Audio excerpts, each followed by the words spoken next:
Alright, here it is. I cheated on my wife. Before you judge, hear me out. I'm no saint, but I thought my wife, Emily, was.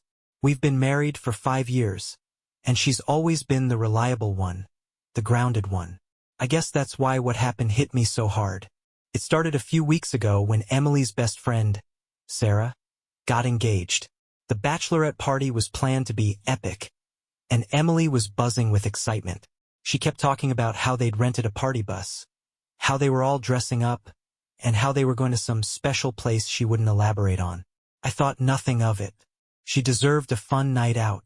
The day after the party, Emily came home late in the morning, still wearing her makeup from the night before. Her hair was a mess, and she smelled like perfume and alcohol. She grinned at me sheepishly and said, "It was wild, but I'm exhausted. Don't even ask." I smiled and left it alone. I trusted her. Why wouldn't I? She spent the rest of the day in bed. While she napped, I decided to clean up around the house. Her handbag was lying on the counter, half-zipped, with tissues and a lipstick sticking out. I figured I'd help out and organize it for her. When I reached in, my fingers brushed against something strange. At first, I thought it was one of her silky scarves. But when I pulled it out, I froze. It wasn't a scarf. It was a pair of tiny, black lace panties. Not hers. Emily doesn't wear lingerie like this, not in years. And these weren't even her size. They were cheap, the kind you'd find at a costume store. But what stuck out most was the distinct logo embroidered on the waistband, Magic Mike's Lounge. My stomach dropped. I knew that name. It was the male strip club downtown, the one every bride-to-be in the city hits up for her bachelorette party. I stared at those panties like they were about to explode. Why were they in her bag? Did she pick them up as a joke? Did someone give them to her? Or was it something more? I didn't say anything when she woke up. I wasn't sure what to say. I wanted to believe it was nothing, a stupid souvenir from a wild night. But the way she avoided talking about the party nagged at me. Normally, Emily tells me everything. If it was innocent, why keep it a secret? The next few days were tense. Emily acted normal, maybe even a little too normal. She laughed at my jokes, kissed me before bed, and asked about my day. But I couldn't stop thinking about those panties. Every time I looked at her, I wondered if she was hiding something. Finally, I couldn't take it anymore. I waited until she was in the shower, grabbed her bag, and searched it again. I don't know what I was looking for. Proof, maybe, or reassurance that I was overreacting. But then I found a crumpled receipt from Magic Mike's Lounge. It wasn't just for drinks. It listed a private dance and a VIP experience. I felt like I'd been punched in the gut. When Emily came out of the bathroom, I was sitting at the kitchen table, holding the receipt and the panties. Her face went pale. "What's this?" I asked, my voice barely above a whisper. She froze, then quickly recovered. "Oh, that," she said with a nervous laugh. "It's nothing, just a joke from the girls. You know how Sarah is." "A joke?" I held up the receipt. "This doesn't look like a joke." She stared at me for a long moment, her expression unreadable. Then she grabbed the receipt out of my hand and tossed it in the trash.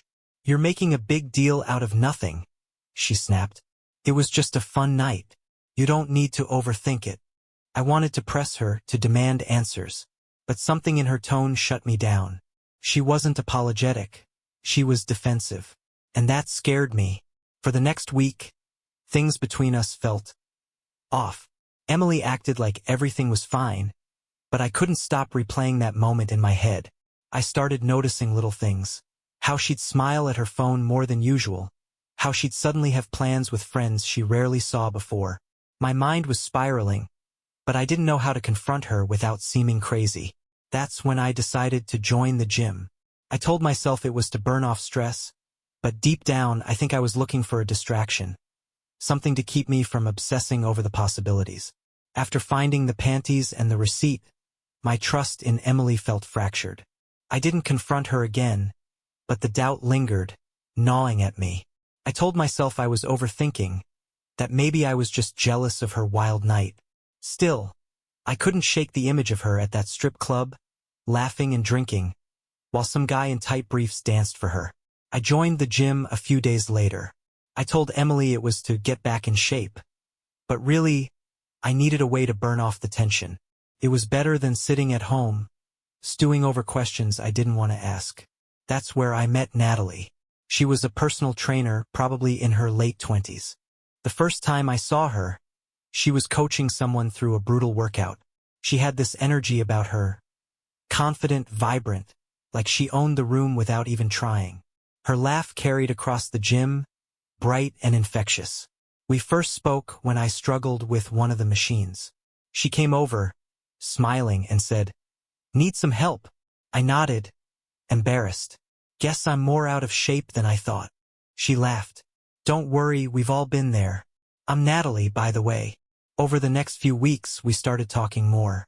It started with casual gym advice, how to use the equipment, tips for a better workout, but soon our conversations went deeper. She'd ask about my day, my work, my life. She had this way of making you feel like the most interesting person in the room. One day, after a session, she suggested we grab coffee. "You've been killing it lately," she said. "A little caffeine is the least you deserve." I hesitated. Felt wrong somehow. But it was just coffee, right? Nothing inappropriate. So I agreed. At the cafe, we talked for hours. She told me about her family, her dreams of opening her own gym someday. I told her about my job, my love for hiking, even a bit about Emily. She listened intently, nodding and laughing in all the right places. "You're a good guy," she said at one point, her eyes locking onto mine. "You deserve to be happy." Her words stuck with me. Did Emily make me happy anymore? Or had I just been going through the motions, pretending everything was fine? A few days later, I stayed late at the gym to finish a workout. Natalie was there too, closing up for the night. As I was about to leave, she called out, "Hey, wait up!"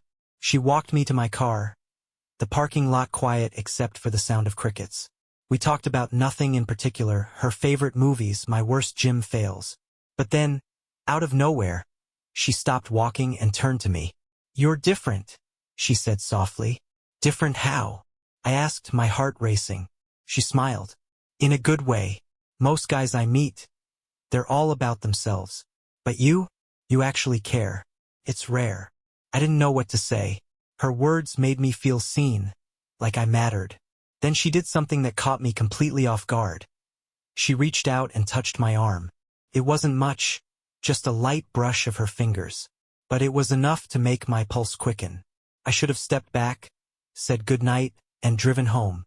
Instead, I stood there, frozen, as she leaned in and kissed me. It was soft, hesitant, like she was testing the waters. And for a moment, I kissed her back. When I pulled away, guilt hit me like a freight train. "I'm married," I blurted out, taking a step back. Natalie's face fell. "I know. I shouldn't have." She stopped herself, looking embarrassed. "I'm sorry. I thought maybe." I shook my head, unable to speak. Then I got in my car and drove home, my mind racing. That night I couldn't sleep. Every time I closed my eyes, I saw Natalie's face, her smile, the way she looked at me like I was something special. But I also saw Emily, the woman I promised to love and cherish. What the hell was I doing? I told myself it was a one-time mistake, a moment of weakness. I wouldn't let it happen again. But deep down, I wasn't sure if I could keep that promise. Over the next week, I avoided Natalie at the gym. But she didn't make it easy. She'd wave from across the room, flash me that dazzling smile, and my resolve would waver. Meanwhile, things with Emily felt distant. She was cheerful and loving, but it felt forced, like she was trying to overcompensate for something. Then I noticed her texting more than usual. She'd smile at her phone, laugh at messages I wasn't a part of. When I asked who she was talking to, she'd shrug and say, "Just Sarah." But I couldn't shake the feeling that there was more to it. I told myself I wouldn't see Natalie again outside the gym. I promised myself that kiss was a mistake, a moment of weakness that wouldn't happen again. But promises, especially the ones you make to yourself, are easy to break. It started with a text. I didn't even know Natalie had my number, but one day, her message appeared on my phone. "Hey, Hope you're doing okay. Sorry about the other night. I stared at the screen, debating whether to respond. After a long moment, I typed back, "It's fine. We're good." That should have been the end of it, but the texts didn't stop. At first, they were casual. "How's the gym treating you?" Or, "You're killing it on those weights." Slowly, they became more personal. She'd ask about my day, about things that had nothing to do with the gym. And she'd end her messages with little things like, "If you ever need to talk, I'm here." I wanted to ignore her. I wanted to delete her messages and pretend that kiss had never happened. But every time I caught Emily laughing at her phone or brushing off my questions, the doubt and frustration boiled over. I didn't know what Emily was hiding, if anything, but Natalie became the escape I didn't know I needed. One night, after a late workout, Natalie stayed behind to lock up. As I was leaving, she asked if I wanted to grab a bite to eat. I hesitated, my mind screaming that this was a bad idea. She smiled and said, "It's just dinner. Friends eat dinner, right?" We ended up at a diner, the kind of place where nobody asks questions. Over greasy burgers and fries, we talked for hours. I found myself telling her things I hadn't told Emily in years. About my work stress, my doubts, and, eventually, about the panties and receipt I'd found in Emily's bag. Natalie listened, leaning forward with genuine concern in her eyes. "That must be really hard," she said softly. "I can't imagine how that feels." Her hand brushed against mine as she spoke, and I didn't pull away. That night didn't end at the diner. I don't even know when I made the decision. It wasn't planned. It wasn't thought out. But when Natalie leaned in for a kiss, I didn't stop her. We crossed every line that night, and there was no going back. The affair didn't stop there. I told myself I could compartmentalize, keep my life with Natalie separate from my life with Emily. It was surprisingly easy at first. Natalie and I kept things quiet. Meetups after the gym, stolen lunches, hushed phone calls. I started looking forward to seeing her, to the way she smiled at me like I was the only man in the world. But at home, things were different. Emily acted like everything was fine, even better than usual. She was more affectionate, more attentive. She cooked my favorite meals, suggested we take a weekend trip together, and even started planning a summer vacation. It should have reassured me, but it didn't. It only made me more suspicious. Why was she trying so hard? Was she feeling guilty? Or was she hiding something, just like I was? One night, Emily's phone buzzed on the coffee table. She quickly silenced it and flipped it face down. I couldn't stop myself from asking, "Who's that?" She shrugged, her voice light. "Just Sarah. Wedding stuff. You know how she gets." Her answer didn't sit right with me. When she went to bed, I picked up her phone. It was locked, of course, but a notification still lit up the screen. The message wasn't from Sarah. It was from someone named Liam. The name meant nothing to me, but my gut twisted. Who was Liam? Why was he texting my wife late at night? My mind spun with possibilities, each one worse than the last. The next day, I asked Emily about it. I tried to keep my voice casual as I asked, "Who's Liam?" She laughed, like I'd said something ridiculous. "Oh, him? He's just a guy from work. We're on the same project. He's harmless, trust me." I nodded, but the doubt didn't go away. I started noticing more things. The way she'd lock her phone when I was around, the way she'd smile at messages, the work meetings that suddenly started running late. My own guilt twisted into paranoia. Was Emily doing the same thing I was? Or was I just projecting my own betrayal onto her? I turned to Natalie for comfort. She became my anchor, the one person who understood what I was going through. I'd pour my doubts and fears into her, and she'd listen, her eyes full of sympathy. But the more time I spent with Natalie, the harder it became to hide the guilt. Every time Emily kissed me, I felt like I was suffocating. Every time Natalie smiled at me, I felt like I was falling further into something I couldn't control. Then came Friday night. Emily said she was going out for drinks with coworkers, but she came home hours later than expected. Her makeup smudged, her hair messy. She smelled like whiskey and faintly of cologne. Something sharp and unfamiliar. I couldn't hold it in anymore. "Where were you?" I demanded as she walked in. She raised an eyebrow, clearly annoyed. I told you. Work drinks. With Liam? I asked. Her eyes narrowed. What's your problem? My problem, I snapped. You've been sneaking around, locking your phone, coming home looking like you've been. Been what?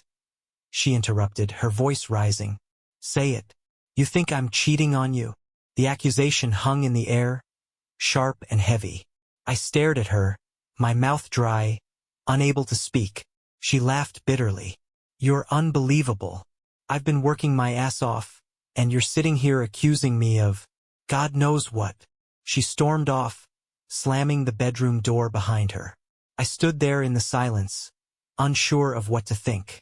Part of me hoped she was guilty, that I wasn't the only one betraying our marriage. But another part of me dreaded the truth, that I had destroyed us first. Emily didn't speak to me the next morning. She left early, saying she had errands to run. Her tone was clipped, her smile forced. As soon as she was out the door, I found myself reaching for her phone, hoping she'd forgotten to lock it. No such luck. The screen stared back at me, blank and secure. My hands trembled as I set it back on the counter. That day, I texted Natalie. I needed an outlet, someone who wouldn't make me feel like the world was spinning out of control. She responded instantly, as she always did. Come by the cafe. Let's talk.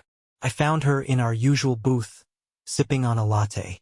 She smiled when she saw me, but it wasn't the dazzling, carefree smile I'd grown used to. It was softer, concerned. You look like you haven't slept, she said, motioning for me to sit.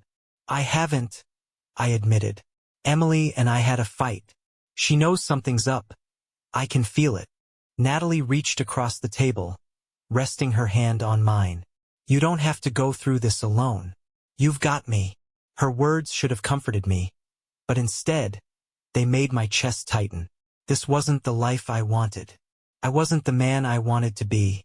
Yet here I was, caught between two worlds, too afraid to let go of either. Later that week, things with Emily got even stranger. She started coming home later than usual, claiming work was piling up. She stopped leaving her phone lying around, and when I asked about her day, she gave vague answers. One night, I caught her smiling at a text again. Let me guess, I said, unable to hide the bitterness in my voice. Liam. She glanced up, surprised. What's your problem with him? He's just a coworker. Coworker, right? I muttered. She set her phone down, her expression hardening. If you have something to say, just say it. I stared at her, my jaw clenched. The words were right there on the tip of my tongue. Are you cheating on me? But I couldn't say it. What if she turned the question around? What if she asked me the same thing? I wasn't ready for that conversation. Instead, I shook my head. Forget it. Emily scoffed and walked away, muttering something under her breath. I didn't ask her to repeat it. That Friday, Emily said she had a work dinner and wouldn't be home until late. The moment she left, I felt the pull to text Natalie. She was my escape, my anchor. Within minutes, we'd made plans to meet at her apartment. When I arrived, Natalie greeted me with a smile that felt like home. She kissed me, soft and slow, and for a little while, I let myself forget everything. We sat on her couch, talking, laughing, pretending the outside world didn't exist. But as the night went on, my phone buzzed in my pocket, pulling me back to reality. It was a text from Emily. Dinner ran late. Heading home now. I stared at the screen, my stomach twisting. I should have felt relief that she was texting me, that she wasn't hiding. But instead I felt dread. What if she wasn't at a work dinner at all? What if Liam was there? Natalie noticed my distraction. You okay? She asked, brushing a hand across my cheek. Yeah, I lied. I need to go. Her face fell, but she didn't press. Text me when you get home? I nodded, but I didn't know if I would. The guilt was heavier than ever. When I got home, Emily was already in bed. Her clothes from the day were draped neatly over the chair, and her phone was charging on the nightstand. She looked peaceful, her breathing steady. I stared at her for a long time, wondering if this was all in my head. What if she wasn't cheating? What if she was innocent, and I was the one destroying everything. I reached for her phone again. This time it wasn't locked. My heart pounded as I scrolled through her messages. Most were from coworkers or friends, nothing out of the ordinary. But then I saw a thread with Liam. The messages weren't overtly romantic, but they were personal. He'd sent her jokes, compliments, little observations about her day, and she'd replied with things I hadn't heard from her in months. Long, thoughtful messages filled with laughter and emojis. At the bottom of the thread was his last message. Can't wait to see you again. Last night was amazing. My chest felt like it was caving in. Couldn't breathe. I put the phone down, my hands shaking. Emily shifted in her sleep, mumbling something I couldn't make out. I stood there for what felt like hours, staring at her, wondering if I'd ever really known her at all. The next morning, I couldn't hold it in any longer. Over breakfast, I confronted her. "Are you seeing Liam?" I asked, my voice shaking. Emily looked up from her coffee, her eyes wide with surprise. "What are you talking about?" "I saw the texts," I said. "I know about last night." Her face hardened. "You went through my phone?" "That's not the point, Emily. Just tell me the truth."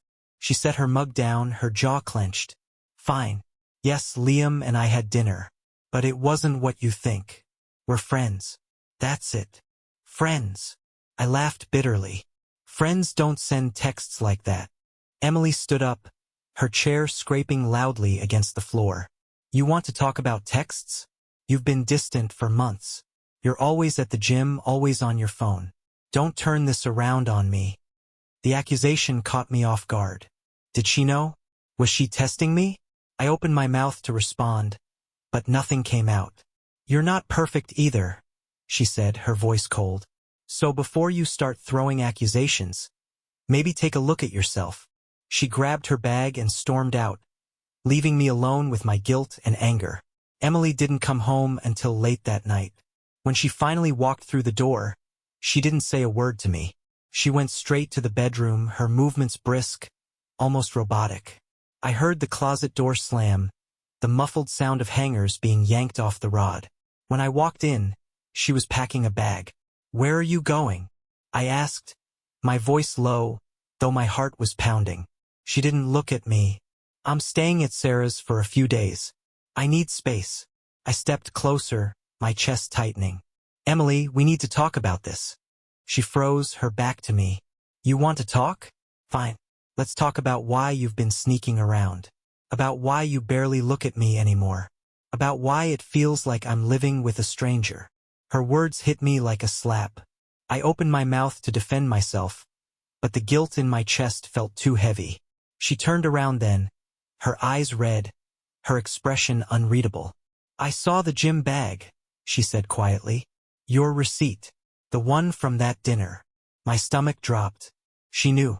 My mind raced, trying to think of an excuse, but nothing came. I stammered, "Emily, I can explain."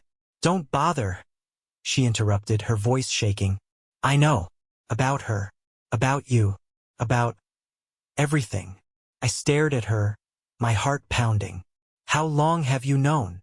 "Long enough," she said, her arms crossing. I wanted to believe I was wrong.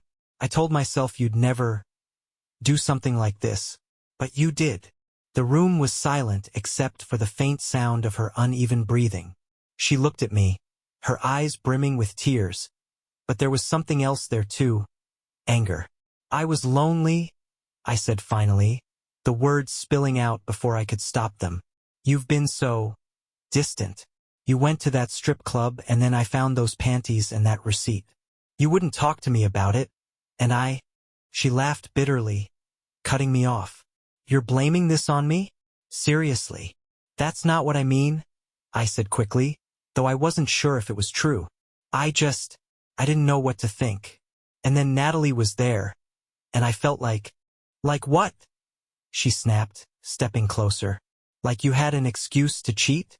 Like it was okay because you felt neglected?" I didn't answer. What could I say? She shook her head, her hands trembling as she grabbed the zipper on her bag. "You want to know about the strip club?" she said, her voice breaking. "Fine. Yes, we went.